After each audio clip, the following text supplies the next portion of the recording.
Thank you, Mr. President. Mr. Chairman, distinguished members of the Commission on Appointments, our common idol, Mr. Senate President, the fighting Secretary of the Department of Foreign Affairs. This representation as Chairman of the Committee on Foreign Affairs presided over a public hearing this morning to deliberate on the nomination of 6 ambassadors, extraordinary and plenipotentiary of the Department of Foreign Affairs. The committee likewise deliberated on the ad interim appointments of 1 senior officer to the rank of Chief of Mission Class 1 and 6 senior officials promoted to the rank of Foreign Service Officer Class 2. Your committee, after deliberating on their qualifications and fitness during the said public hearing, determined that all of the 6 nominees and 7 appointees are fit and qualified to the post and position to which they are respectively promoted or nominated, and ruled to recommend to the plenary the respective nominations and appointments for the consent and confirmation of this august body. Mr. Chairman, it is therefore my honor and privilege to recommend that the Commission give its consent to the nomination of the following Department of Foreign Affairs senior officers, namely Ms. Maria Amelita C. Aquino. Our nominee has 35 long years of experience in the Foreign Service.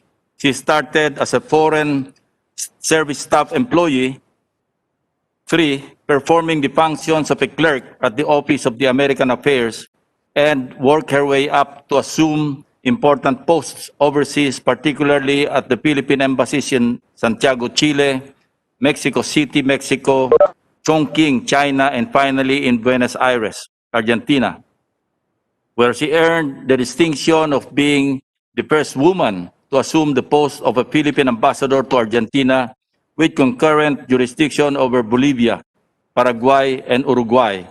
Mr. Chairman, it is my honor to recommend that this body give its consent to the nomination of Ms. Maria Amelita C. Aquino as the Ambassador Extraordinary and Plenipotentiary to the Kingdom of Cambodia, with the salary and emoluments of a Chief of Mission Class 1. I so move, Mr. Chairman. Any objection? Chair hears none. The motion is approved. Our next nominee is Attorney Frank Reville Simapranca. He is fondly known to many as Jojo, a proud Boholanon and Provinciano. He joined the Department of Foreign Affairs in 1981 as a clerk and researcher. He later pursued his law studies while at the DFA and steadily made his way up to significant overseas posts. In recognition of his outstanding service to our migrant workers, he was conferred with the Parangal Kabalikat na Lingkod Bayan Award in 2010. Mr. Chairman, distinguished colleagues, it is my privilege and honor to recommend that this body give its consent to the appointment of attorney or nomination of Attorney Frank Reville Simapranca as Ambassador Extraordinary and Plenipotentiary to the Republic of Hungary, with concurrent jurisdiction over Bosnia and Herzegovina, the Republic of Bulgaria, Montenegro, Romania, the Republic of Serbia, and the Republic of Moldova, with the salary and emoluments of a Chief of Mission Class 1. I so move, Mr. Chairman. Any objection? Chair hears none. Motion is approved. Our third nominee is Mr. Maynardo Los Baños Montealegre. Our nominee has 30 years of experience in the Foreign Service, starting in 1990 as the Principal Assistant of the Northeast Asia Division, Japan and Korea, to his present post as Assistant Secretary of the Office of Asian and Pacific Affairs, or ASPAC. Under his leadership, ASPAC was honored with the Best Organization Award in 2019, Top Newsmaker Award, and the Most Requested Office for Media Interview Award 2019 by the Department of Foreign Affairs. Mr. Chairman, it is my privilege and honor to recommend that this body give its consent to the nomination of Mr. Maynardo Montealegre as Ambassador Extraordinary and Plenipotentiary to the Socialist Republic of Vietnam. I so move, Mr. Chairman. Any objection? Chair hears none. Motion is approved. Our next nominee started his legal career as an associate lawyer in various private firms in 1990 until he joined the department in 1995. He rose from the ranks and assumed key positions overseas, particularly at the embassies of the Republic of the Philippines in Kuala Lumpur, Malaysia, Muscat, Oman, Wellington, New Zealand, and Dubai, United Arab Emirates. Being the current Assistant Secretary of the DFA's Internal Audit Service, it is worth mentioning that she effectively headed various internal audit teams that audited 17 of the DFA's units, comprising 7 regional consular offices and 10 foreign service posts, and thereafter conducted management conferences relative to the findings. Mr. Chairman and distinguished colleagues, it is my privilege and honor to recommend that this body give its consent to the appointment of Attorney Giovanni Endencia Palek as Ambassador Extraordinary and Plenipotentiary to the Hellenic Republic with concurrent jurisdiction over the Republic of Cyprus, with his salary and emoluments of a Chief of Mission Class 2. I so move, Mr. Chairman. Any objection? There being none, motion is approved. Mr. Chairman, our next nominee is Lieutenant General Macairog S. Alberto, retired. A fellow cavalier from PMAC Nagtala class of 1986, our nominee has a reputable 37-year service in the Armed Forces of the Philippines. He was conferred with a Distinguished Service Star in 2008 as the Battalion Commander of the 3rd Scout Ranger Battalion, and again in 2015 as the Assistant Chief of Staff for Intelligence of the Philippine Army. His outstanding credentials in military service affirm his competency and advantage as an envoy to the State of Israel. Mr. Chairman, it is my privilege and honor to recommend that this body give its consent to the nomination of General Macairog S. Alberto as the Ambassador Extraordinary and Plenipotentiary to the State of Israel with his salary and emoluments of a Chief of Mission Class 1. I so move, Mr. Chairman. Any objection? Mr. Chairman, Chair here. Yes, Mr. Chairman. Senator Ontiveros, you're recognized. Thank you. Thank you, Mr. Chairman.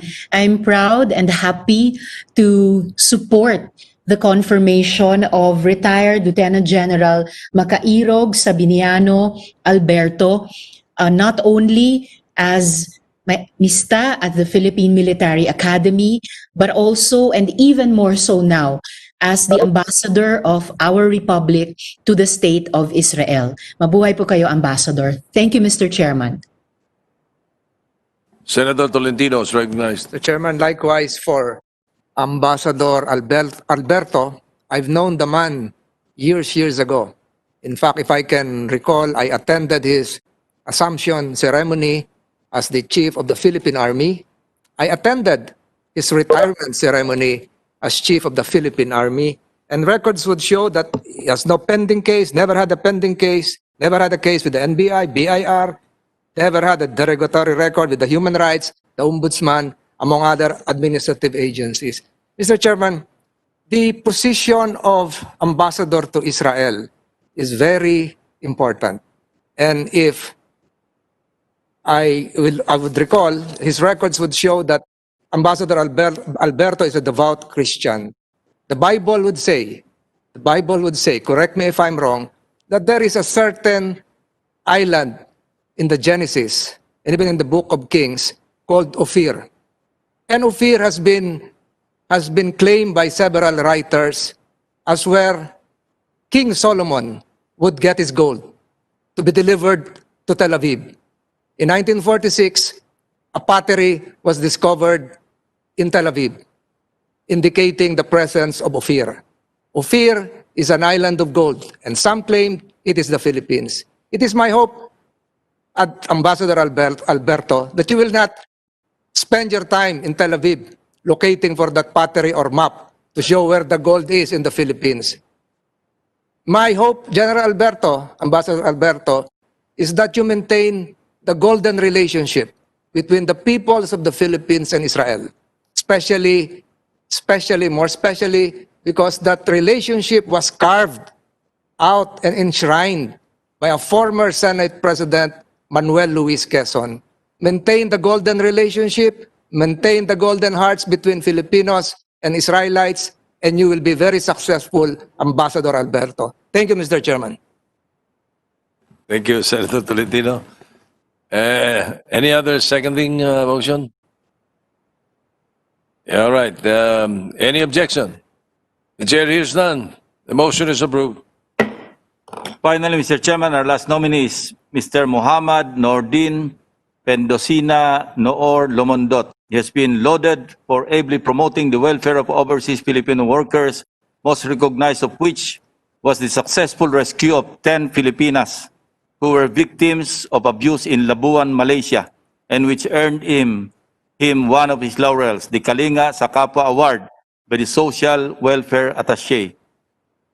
Mr. Chairman, it is my privilege and honor to recommend that this body give its consent to the nomination of Mr. Muhammad Nordin Pendosina Noor Lumondot as the Ambassador Extraordinary and Plenipotentiary to the State of Kuwait with the salary and emoluments of a Chief of Mission Class 1. I so move, Mr. Chair. Any objection? Mr. President, Yes, none. Mr. President, Senator Mig Sabiri is recognized. thank you, Mr. President. I would just like to strongly endorse as well the appointment of Ambassador Lumondot, and we congratulate him to his appointment to Kuwait as ambassador, Mr. President. Thank you. Any other comment? Any objection? There being none, the motion is approved.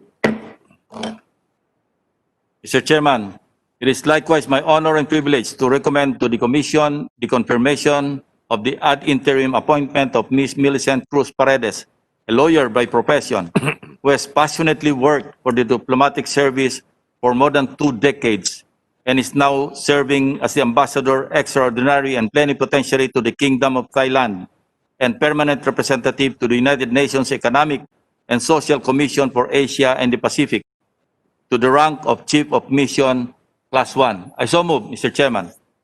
Any objection? Mr. Chairman, Senator Villanueva is if I may, recognized.